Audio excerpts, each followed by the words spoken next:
এগুলো কি শুরু করেছি আমরা? না আমরা মুসলমান হতে পেরেছি ঠিক মতো, না বাঙালি হতে পেরেছি ঠিক মতো। ঢাক, ঢোল, ডুগি, তবলা কি শুরু করেছেন আপনারা? আসলে আসলে বাঙালি সংস্কৃতি বলতে কি বোঝাচ্ছেন? এত বাঙালি বাঙালি করে চিৎকার করেন, তাহলে আপনি এগুলো পড়ছেন কেন? আপনি রাস্তায় হাঁটছেন বানরের মূর্তি নিয়ে, বানরের সাথে আপনার কি সম্পর্ক? বানরের সাথে বাঙালি সংস্কৃতির কি সম্পর্ক? আমরা কি বানর থেকে আসছি? তাহলে বানরের মূর্তি আমি হাঁটে নিয়ে হাঁটবো কেন? বানর থেকে আসছে কারা? ওই যে শনিবারে যারা মাছ ধরতে নিষেধ করা হয়েছিল, তারপরে মাছ ধরেছে, আল্লাহ পাক বলছেন ওদেরকে বানর বানিয়ে দিয়েছে। জানেন না এটা? একটা প্রজন্মকে আল্লাহ বানর বানিয়ে দিয়েছিলেন, কোরআনে দলিল আছে। আমরা কি সেই প্রজন্ম? তাহলে বানরের মূর্তি নিয়ে রাস্তায় হাঁটবো কেন? কেন আপনি পেঁচার সাথে আপনার কি সম্পর্ক? পেঁচা কি আমার ভাগ্যের প্রতীক? পেঁচা অমঙ্গলের লক্ষণ? এগুলো কি শুরু করেছি আমরা? না আমরা মুসলমান হতে পেরেছি ঠিক মতো, না বাঙালি হতে পেরেছি ঠিক মতো। ঢাক, ঢোল, ডুগি, তবলা কি শুরু করেছেন আপনারা? আসলে আসলে বাঙালি সংস্কৃতি বলতে কি বোঝাচ্ছেন? এত বাঙালি বাঙালি করে চিৎকার করেন, তাহলে আপনি এগুলো পড়ছেন কেন? কথা বলেন। আমাদের বাপ দাদারা বাঙালি ছিলেন, খাঁটি বাঙালি, তাহলে আমরা কেন এখন জয়ীফ বাঙালি হলাম কেন? জাল বাঙালি হলাম কেন? আপনার বাসার কমোড পর্যন্ত ইংরেজদের আদলে গড়া। সবকিছুই খাবার অভ্যাস, খাদ্যাভ্যাস, আপনি পিৎজা বার্গার ছাড়া খাইতেই পারেন না। খাদ্যাভ্যাস ইংরেজদের। তারপরে খাওয়া হালাল না হারাম সেটা প্রশ্ন করছি না আমি। আপনি প্যাশনেট না তো আমাদের সংস্কৃতি নিয়ে? আমাদের সংস্কৃতির মূল জায়গাটা কই? পাঞ্জাবি পায়জামা তো পড়ছেন না, এটা আমাদের সংস্কৃতি ছিল। সংস্কৃতি দেখেন, সংস্কৃতি কি ছিল আমাদের বাপদাদাদের যুগটা চলে যান, ওই ফজরের আগে তারা ঘুম থেকে উঠতেন। আসসালাতু খায়রুম মিনান নাওম, কানে গেলে ঘুম থেকে উঠে যাইতেন, নামাজ পড়তেন। বাংলার ঘরে ঘরে কোরআন তেলাওয়াত শোনা যাইতো। এখন কি শোনা যায়? ফজরে পুরা ঘুম। প্রথম কাতারে আপনি যে কয়টা মানুষকে পাবেন, তার মধ্যে 90% দাড়ি পাকা। যুবকদেরকে আপনি পাবেন না। এরা ঘুমাচ্ছে রাত 3টায় 4টায়, 3-4টা পর্যন্ত এরা ফেসবুক, ইউটিউব, টিকটক এবং মেয়েদের সাথে হারাম অ্যাফেয়ার। এই ছেলেরা কি আদতে বাঙালি? এরা কি বাঙালি? না আমরা মুসলমান হতে পেরেছি ঠিক মতো, না বাঙালি হতে পেরেছি ঠিক মতো। যখন ইংরেজ বিরোধী বিদ্রোহ চলছিল না, তখন বাঙালিরাও কবিতা লিখেছিল হিন্দিতে। আপনারা তো এগুলো হিস্ট্রি পড়েনও না। তখন তারা বলতেন, একটা স্লোগান দিতেন, সরফরোশি কি তামান্না আব হামারে দিল মে হ্যায়, দেখনা হ্যায় জোর কিতনা বাজুয়ে কাতিল মে হ্যায়। বুঝেন না এই কথা? আমাদের মনের মধ্যে এখন সরফরোশি কি তামান্না, স্বাধীনতার চেতনা আমাদের মনের মধ্যে এসেছে। দেখার বাকি আছে জালেমের বাহুতে কত শক্তি আছে। আপনারা এখন কাজী নজরুল ইসলামের কবিতা পড়েন না? এক ভাই কবিতা আবৃত্তি করেছিলেন এখানে, খুব সুন্দর হয়েছে, মাশাআল্লাহ। এগুলোর চর্চা কোথায়? সংস্কৃতি নিয়ে যে আমরা এত বড়াই করি, বলেন বাঙালির সংস্কৃতির চর্চা কোথায়? কাজী নজরুল ইসলামের কবিতা আমরা আমাদের পাঠ্যপুস্তকে পড়েছি। ওমর রাদিয়াল্লাহু আনহুকে নিয়ে কবিতা ছিল, মনে আছে? মনে নেই, ভুলে গেছেন? আমরা পড়েছি, মনে নেই আপনাদের? আস্তাগফিরুল্লাহ। উমর ইবনে খাত্তাব আমিরুল মুমিনিন, তোমার কি জানি, তোমার স্মৃতি আজানের ধ্বনি না, জানে না মুয়াজ্জিন? আমি ভুলে গেছি, অনেকদিন আগে পড়াইগুলো, আমি চর্চা এখন করি না। তো মুয়াজ্জিন জানে না যে হে আমিরুল মুমিনিন, তোমার স্মৃতিতেই এই আজান দেয়া হচ্ছে। মানে আমিরুল মুমিনিনের যে স্বপ্ন, এখান থেকে কিন্তু আজানের ইয়াটা আসছে। আর যায়েদ ইবনে সাবিত রাদিয়াল্লাহু আনহুর স্বপ্ন থেকে তিনি হেঁটে যাচ্ছেন, একবার উটের পিঠে ভৃত্যকে বসালেন আর ভৃত্যকে নামালেন, তিনি উঠলেন, উনি নামলেন, ভৃত্যকে উঠালেন, এভাবে পায়ে হেঁটে হেঁটে বাইতুল মুকাদ্দাস পর্যন্ত গেলেন। জানেন না আপনারা এগুলো ঘটনা? কোথায় এগুলো? কোথায় এখন বলেন? আছে পাঠ্যপুস্তকে? ঢাক, ঢোল, ডুগি, তবলা কি শুরু করেছেন আপনারা? আসলে বাঙালি সংস্কৃতি বলতে কি বোঝাচ্ছেন? আহমেদ সফার নাম শুনেছেন? তাকে ছাড়া আপনি বাঙালি সংস্কৃতি কোথায় পাবেন? এই বাঙালি সংস্কৃতির ভিতরে এই যে ওলামায়ে কেরামের অবদান, এটা আপনি কিভাবে অস্বীকার করছেন? আমরা এখন পড়ে আছি কয়েকটা বিষয় নিয়ে। দেখেন, গান বাজনা, ঢাক, ঢোল, ডুগি, তবলা এবং এমন কিছু সংস্কৃতির নামে কাজ যেগুলোর মধ্যে শিরক আছে অথবা বেদাত আছে অথবা কুফর। আপনি রাস্তায় হাঁটছেন বানরের মূর্তি নিয়ে, বানরের সাথে আপনার কি সম্পর্ক? বানরের সাথে বাঙালি সংস্কৃতির কি সম্পর্ক? আমরা কি বানর থেকে আসছি? তাহলে বানরের মূর্তি আমি হাঁটে নিয়ে হাঁটবো কেন? বানর থেকে আসছে কারা? ওই যে শনিবারে যারা মাছ ধরতে নিষেধ করা হয়েছিল, তারপরে মাছ ধরেছে, আল্লাহ পাক বলছেন ওদেরকে বানর বানিয়ে দিয়েছে। জানেন না এটা? পড়েন, পড়াশোনা করেন। পড়াশোনা না করলে আমার সব কথা বুঝতে পারবেন না হয়তোবা। যদি বুঝতে না পারেন আরো একবার লেকচার শুনেন, রিপিটেড শুনেন, তারপরে আবার চেক করেন, ক্রস চেক করেন। একটা প্রজন্মকে আল্লাহ বানর বানিয়ে দিয়েছিলেন, কোরআনে দলিল আছে। আমরা কি সেই প্রজন্ম? তাহলে বানরের মূর্তি নিয়ে রাস্তায় হাঁটবো কেন? কেন আপনি পেঁচার সাথে আপনার কি সম্পর্ক? পেঁচা কি আমার ভাগ্যের প্রতীক? হাত থেকে যদি কিছু পড়ে যায়, আমাদের অনেকে বলে যে একটু বসে যান, অমঙ্গল হতে পারে। চিরুনি পড়ে গেলে বলে যে মেহমান আসতে পারে। বিড়াল সামন দিয়ে চলে গেলে বলে একটু বসে যায়, অমঙ্গল হতে পারে। ইসলাম কি বলছে জানেন? যখনই মনের মধ্যে কোনো কুলক্ষণ আসবে, আপনি পড়বেন আল্লাহুম্মা লা তায়রা ইল্লা তায়রুক ওয়ালা খায়রা ইল্লা খায়রুক ওয়ালা ইলাহা গায়রুক। মানে আল্লাহ আপনার দেয়া কল্যাণ ছাড়া কোনো কল্যাণ নাই, আপনার দেয়া অকল্যাণ ছাড়া কোনো অকল্যাণও নাই, আপনি ছাড়া কোনো ইলাহ নাই। এই হলো মুসলমানের আকীদা। তো এখানে পেঁচার সাথে আপনার সংস্কৃতি কি সম্পর্ক? পেঁচা অমঙ্গলের লক্ষণ। এগুলো কি শুরু করেছি আমরা? যে কোনো একটা বিষয় নিয়ে যদি আলোচনা করতে চান, আসেন, বসেন, আমরা বসি, আলোচনা করি, সমাধানের পথ খুঁজি, প্রতিভাকে মূল্যায়ন করেন। ইউসুফ আলাইহিস সালাম বলেছিলেন যে আমি বিশ্বস্ত আস্থাভাজন, আমাকে এই খাজানার দায়িত্ব দেন। কে বলেছিল? ইউসুফ আলাইহিস সালাম। কখনো কখনো দায়িত্ব চেয়ে নেওয়া জায়েজ, যখন দেখবেন দায়িত্ব নেয়ার যোগ্য কোনো মানুষ নাই। কিন্তু যে পদ্ধতিতে এখন মানুষ দায়িত্ব চাচ্ছে, ওই পদ্ধতি তো ইসলাম সমর্থন করছে না। এখানে আপনি একজন ট্রান্সজেন্ডারকে দেখছেন মানুষের ঘরে ঘরে গিয়ে ভোট চাচ্ছে, একজন হিজড়াকে দেখছেন মানুষের ঘরে ঘরে গিয়ে ভোট চাচ্ছে, নারী থেকে পুরুষ হচ্ছে, পুরুষ থেকে নারী হচ্ছে। তাও আবার ভাই ওইদিকেই নিজেরও লজ্জা লাগতেছে, কারণ আমি আবার উত্তরবঙ্গের মানুষ। তো এখন কথা হচ্ছে যে এইটা তো সিস্টেম না, প্রতিভাকে মূল্যায়ন করতে হবে। আপনাদেরকে আল্লাহ পাক তৌফিক দান করেন, বলেন আমিন। এখন কথা হচ্ছে সংস্কৃতি যদি আপনি ভিতরে চোখ দিয়ে দেখেন, দেখবেন টপ টু বটম আপনি ইহুদি খ্রিস্টানদের সংস্কৃতি ফলো করছেন। আপনার খাওয়া, আপনার রুচি, আপনার অভ্যাস, আপনার পছন্দ, আপনার বিয়ের অনুষ্ঠান, আপনার জন্মদিন, আপনার মায়ের ওই কি বার্ষিকী, বাবার ওই বার্ষিকী, যা যা করতেছেন সবকিছু কি কার অনুসরণ করতেছেন আপনারা?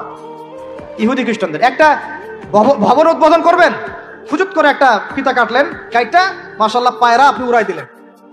তো এই পাখি কি আমার কল্যাণ নিয়ে আসবে? হ্যাঁ, এই পায়রা আমার কল্যাণ নিয়ে আসতে পারে? ওইখানে দাঁড়ায় 2 রাকাত নামাজ তো পড়তে পারতেন, পরে আল্লাহর কাছে দোয়া করতে পারতেন, আল্লাহ আমি এই কাজটা শুরু করলাম, আল্লাহ তুমি বরকত দান করো। আমার সংস্কৃতি। একটা দোকান করেছেন, বাড়ি করেছেন, শুরুতেই আপনি ডিজে পার্টি দিলেন, ডিজে পার্টি, সুবহানাল্লাহ। সূরা বাকারার তেলাওয়াত তো দিলেন না।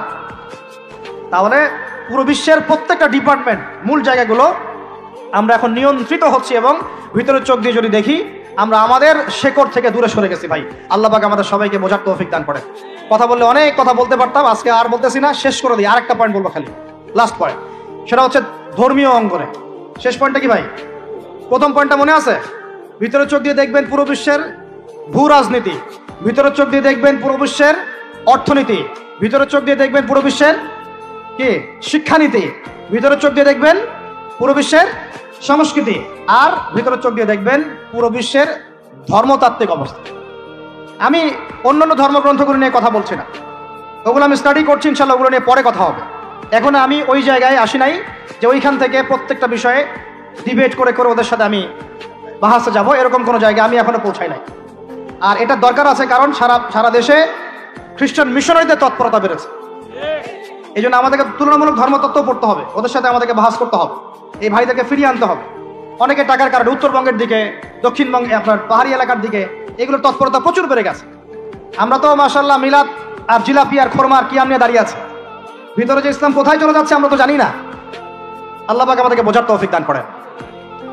আরো বেড়েছে, ওই যে একটু আগে আপনারা আলোচনা করছিলেন কাদিয়ানি মতবাদ, এটা বাড়ছে, সুদী এনজিওর মতবাদ বাড়ছে। একজন আলেম বলেছিলেন বাংলাদেশের, যেদিন বাংলাদেশের 50% মানুষ খ্রিস্টান হয়ে যাবে, শিয়া হয়ে যাবে, কাদিয়ানি হয়ে যাবে, ওই দিন আপনাদের হুঁশ ফিরবে। আল্লাহ পাক আমাদেরকে ওই দিন আসার আগেই হুঁশে আসার তৌফিক দান করেন। সব ইখতিলাফি বিষয়গুলো ভুলে যান, মুমিনদের সাথে থাকেন, ওলামায়ে কেরামের জামাতের সাথে থাকেন, ছোটখাটো বিষয় নিয়ে তর্ক করা বন্ধ করেন, ইস্যু পাগল হওয়া বন্ধ করেন, ডিভাইস আসক্তি বন্ধ করেন, এই শোডাউনগুলো বন্ধ করেন, মূল জায়গাগুলোয় কাজ করেন। সালাত, তাহাজ্জুদ, হালাল রিজিক, আদর্শ পরিবার গঠন, ঠিক আছে, দাওয়াতের মেহনত, সৎ কাজে আদেশ, অসৎ কাজে নিষেধ, এগুলোতে মনোযোগী হন। আল্লাহ পাক ইনশাআল্লাহ আমাদেরকে তৌফিক দান করবেন ইনশাআল্লাহ। কারণ আল্লাহ ওয়াদা করেছেন, ইন তানসুরুল্লাহ ইয়ানসুরুকুম, তোমরা আল্লাহকে সাহায্য করো, আল্লাহ তোমাদেরকে সাহায্য করবেন ইনশাআল্লাহ। কিন্তু ওয়াইন তাতাওয়াল্লাহ, তোমরা যদি সাহায্য না করে মুখ ফিরে চলে যাও, তাহলে ইয়াস্তাবদিল কওমান গায়রাকুম, আল্লাহ পাক অন্য কওমকে তোমাদের জায়গায় নিয়ে আসবেন। তোমাদেরকে সরাই দিবেন, সুম্মা লা ইয়াকুনু আমসালাকুম, তারা তোমাদের মতো অপদার্থ হবে না। নাউযুবিল্লাহ। আমরা চাই আল্লাহ যেন আমাদেরকে সরিয়ে না দিয়ে আমাদের দ্বারাই খেদমত নেন। আল্লাহ পাক কবুল করেন। আমাদের এই পুরো প্রজন্মটাকে আল্লাহ পাক তওবা করে ফিরে আসার তৌফিক দান করেন। বিশ্বের বুকে ওমর রাদিয়াল্লাহু আনহুর সময় আমরা যেমন মাথা উঁচু করে বাঁচতাম, ওইভাবে বাঁচার তৌফিক দান করেন। এমন একটা জায়গায় পুরো জাতিকে নিয়ে যাওয়ার তৌফিক দান করেন যেন আমাদের ভয় ওরা থরথর করে কাঁপা শুরু করেন। এগুলো বললে অনেক কথা, বললে কথা অনেক দিকে চলে যায়। কথা হচ্ছে আমরা বিগত 70 বছরে আমরা একটা মিসাইল বানাতে পারি নাই এখন পর্যন্ত। কথা অনেক গভীর। আমাদেরকে আরো ভয় করবে কিভাবে? এই বিশ্বে তো ঢাল তলোয়ার দিয়ে যুদ্ধ হয় না। ওয়াইদ্দু লাকুম মাস্তাতাতুম মিন কুওয়াতিন, সূরা আনফালের মধ্যে আল্লাহ পাক আয়াত নাযিল করেছেন, হে মুসলিমরা তোমরা শক্তি অর্জন করো, তোমরা শক্তি সামর্থ্য অর্জন করো। তুরহিবুনা বিহি আদুওয়াল্লাহি ওয়া আদুওয়াকুম, এই শক্তি দিয়ে তোমরা আল্লাহর দুশমনদেরকে ভয় দেখাবা। এটা কে বলেছেন? আল্লাহ বলেছেন। ওই শক্তি কই? তা আমরা আপোষে লড়াইয়ে পড়ে আছি, আঞ্চলিক রাজনীতি নিয়ে পড়ে আছি, ভাইয়ে ভাইয়ে মারামারি কাটাকাটি করছি, আমরা গীবত সমালোচনার রাজনীতি করছি, মূল শক্তিটা আমরা অর্জন করতে পারছি না। আল্লাহ পাক আমাদেরকে সেইটা বোঝার তৌফিক দান করেন। চিন্তা করবেন না, চিন্তা করবেন না, আমরা যদি করতে পারি আল্লাহ পাক আমাদের হাতেই বিজয় দিবেন ইনশাআল্লাহ। আর এটাও চিন্তা করবেন না, নিশ্চিত থাকেন যদি আমরা করতে না পারি আল্লাহ আমাদের একটাকেও জীবিত রাখবে না, একটাকেও না। আল্লাহ পাক সবগুলোকে সরাই দিবেন ইনশাআল্লাহ, দিয়ে এমন একটা প্রজন্ম নিয়ে আসবেন ওরা পারবে ইনশাআল্লাহ তাআলা। এটা ইয়াকিন রাখেন। আমরা যদি গাদ্দার হই, মুনাফিকি করি, আমানতের খেয়ানত করে ফেলি, ওই চেতনা আমরা যদি ধ্বংস করে ফেলি আল্লাহ পাক আমাদেরকে রাখবেন না। আর হে ঢাকাবাসী শোনেন, আল্লাহ পাক না রাখার জন্য একটা 5 মাত্রার ভূমিকম্প যথেষ্ট। আল্লাহকে ভয় করেন। ঢাকায় জেনা বেড়ে গেছে, সমকামিতা বেড়ে গেছে, মাদক বেড়ে যাচ্ছে, ইয়াবাখোর বেড়ে যাচ্ছে, ছিনতাই বাড়তেছে, কত কি হচ্ছে আমাদের শহরে, আমাদের চোখের সামনে। অশ্লীলতার কারণে এই ভূমিকম্পের আযাব আসে, নোংরামির কারণে আসে, জেনার কারণে আসে, পরকীয়ার কারণে আসে, ব্যভিচারের কারণে আসে, ঘরে ঘরে ঢুকেছে এগুলো। আল্লাহ পাক আমাদের ঢাকাবাসীকে হেদায়েত দান করেন। আমি তো আপনাদের একজন, আমি কিন্তু আপনাদের একজন, আমি আপনাদের বাইরের কেউ না, কিন্তু এগুলো দেখে আমার মনটা কাঁদে, কষ্ট হয়। ঢাকা যেমন মসজিদের শহর, এই মসজিদের শহরের মধ্যে এরকম অন্যায় অবিচার ঘরে ঘরে কেমন করে ছড়িয়ে পড়ে, কেমন করে? একটা অপরাধ হয়েছে আমাদের। অপরাধটা হচ্ছে আমরা সৎ কাজে আদেশ করেছি, অসৎ কাজে সমানভাবে নিষেধ করি নাই। সৎ কাজে আদেশের সাথে এখন থেকে অসৎ কাজে নিষেধও করবেন। আল্লাহ পাক তৌফিক দান করেন। আল্লাহ পাক এই জাজবা চেতনা আপনাদের সবার মধ্যে দান করেন। আমিন। আইন হাতে তুলে নেবেন না, কিন্তু অন্যায়ের প্রতিবাদ করবেন। অন্যায়ের কি করবেন? প্রতিবাদ করবেন। শেষ পয়েন্টটা বলি, ধর্মীয় অবস্থাটা কি? ভিতরে চোখ দিয়ে দেখেন। আপনার কাছে মনে হচ্ছে আমরা সবাই সংখ্যায় অনেক বেশি, কোটি কোটি মুসলমান, এত এত মুসলিম রাষ্ট্র, এত এত তেল, এত এত মিলিটারি পাওয়ার, ইত্যাদি ইত্যাদি, এত সংগঠন, অনেক কিছু, এত ধর্মীয় দল, এত আলেম ওলামা। বাস্তবিক অর্থে ভিতরের চোখ দিয়ে যদি আপনি দেখেন, দেখবেন যে আমরা সংখ্যায় বেশি হওয়ার সত্ত্বেও আপোষে অসংখ্য দলে বিভক্ত হয়ে গেছে। যতক্ষণ পর্যন্ত আমরা ইউনাইটেড হচ্ছি না, ধর্মতাত্ত্বিকভাবে একটা জায়গায় আসছি না, একটা জামাআ ফর্ম করছি না, একটা ইমারা কায়েম করছি না, এবং আমাদের মধ্যে একজন আমিরুল মুমিনিন নির্ধারণ করছি না, ততক্ষণ পর্যন্ত আপনি আল্লাহর রাস্তায় দিন ইকামত করতে পারবেন না। এটা আমাদের মূল সমস্যা, মূল গোড়ার সমস্যা। আর এই সমস্যাটাকে আম জনগণ কোনোভাবে উস্কে দিবেন না। আপনারা ওলামায়ে কেরামদের মধ্যে বিভক্তি বাড়াই দিবেন না, উস্কে দিবেন না, অনলাইন গরম করবেন না, চুপ করে থাকবেন। কিছু বলার যদি না থাকে চুপ করে থাকেন, তা বলার দরকার নাই। ওলামায়ে কেরামদেরকে একটা জায়গায় বসতে দেন। তারা যদি একটা জায়গায় বসে, একটা টেবিলে বসে, একে অপরের সাথে মোয়ানাকা করে, চা খায়, সালাম বিনিময় করে, ইনশাআল্লাহ দেখবেন ঐক্য হয়ে গেছে ইনশাআল্লাহ।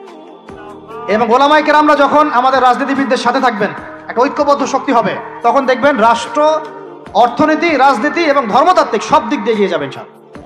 এই জিনিসটার ঘাটতি আছে আমাদের মধ্যে। আমরা অনেক সময় মনে করি ও পলিটিশিয়ানের সাথে আমার চলার দরকার নেই, ও তাগুত, ও কাফের, ও মুশরিক, ও এটা ওইটা। দেখেন, নবী করিম সাল্লাল্লাহু আলাইহি ওয়াসাল্লামকে সবচেয়ে বেশি সাপোর্ট করেছেন তার চাচা আবু তালেব।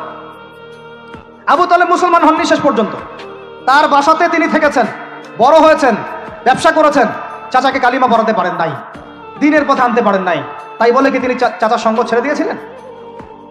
আমরা সবাই নিজেকে আলাদা বিভক্ত মনে করি।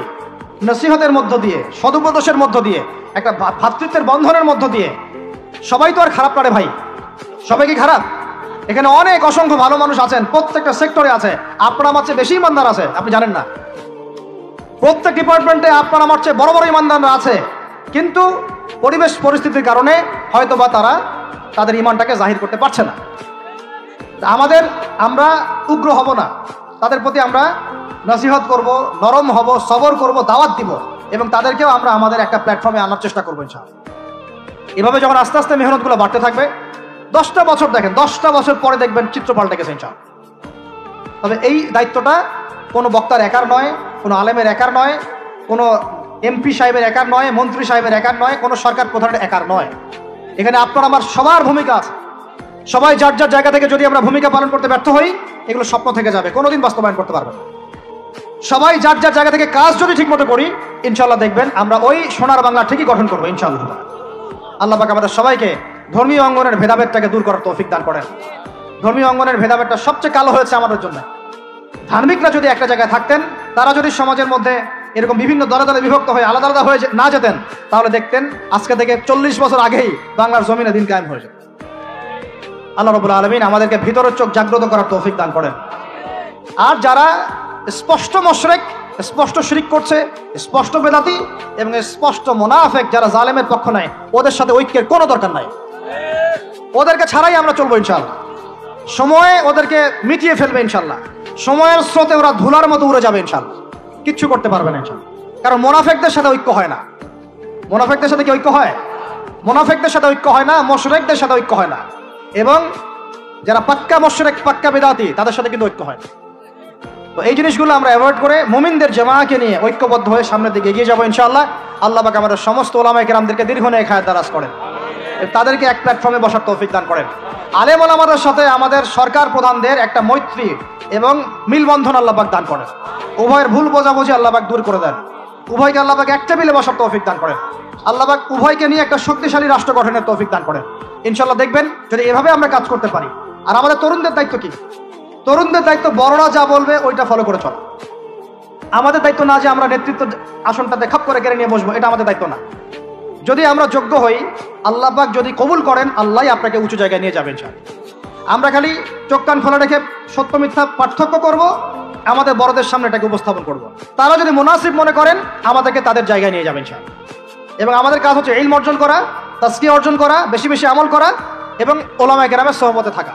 এবং এই জাতিটাকে নিজের একক জাতি মনে করা, আলাদা মনে না করা। আমরা সবাই মিলে এক জাতি, মনে রাখবেন, আমরা সবাই মিলে এক জাতি। সরকার, প্রশাসন, আমজনগণ, উলামায়ে কেরাম, যুবক যুবতী, তরুণ তরুণী, আমাদের সন্তানরা, সবাই মিলে আমরা একটা মুসলিম জাতি। মনে থাকবেন ইনশাআল্লাহ, বিভক্তির দিকে যাবেন না, ঐক্যবদ্ধ থাকেন, বিজয় আমাদের হবে ইনশাআল্লাহ। আল্লাহ রাব্বুল আলামিন আমাদের সবাইকে কথাগুলো বোঝার তৌফিক দান করেন। কিছু কথা যদি আমার ভুল হয়ে যায়, আল্লাহ যেন মাফ করে দেন। যেগুলো সঠিক সেগুলো আল্লাহ কবুল করেন এবং সেই অনুযায়ী আমাকে আমল করার তৌফিক দান করেন। আপনাদের সবাইকে আমল করার তৌফিক দান করেন। আল্লাহ পাক আমাদের সবাইকে বাইরের চোখের সাথে ভিতরের চোখ দিয়ে দেখার তৌফিক দান করেন। সূরা কাহাফের উপর আমল করার তৌফিক দান করেন। এই জালেম সভ্যতার যে জুলুম, এগুলো থেকে আল্লাহ পাক আমাদেরকে হেফাজত করেন। আল্লাহ পাক আমাদের প্রত্যেক স্তরের মানুষদেরকে হেদায়েত দান করেন এবং আমাদের হায়াতের রিজিকে আল্লাহ বরকত দান করেন। খাস করে যারা নেতৃস্থানীয় ব্যক্তিবর্গ এবং উলামায়ে কেরাম এবং দ্বীনের পথের রাহাবার, আলেম, ওলামা, মুজাহিদ, লেখক, কলামিস্ট ইত্যাদি দায়ী আল্লাহ তালেবে ইলম, আল্লাহ পাক তাদের হায়াতে বরকত দান করেন।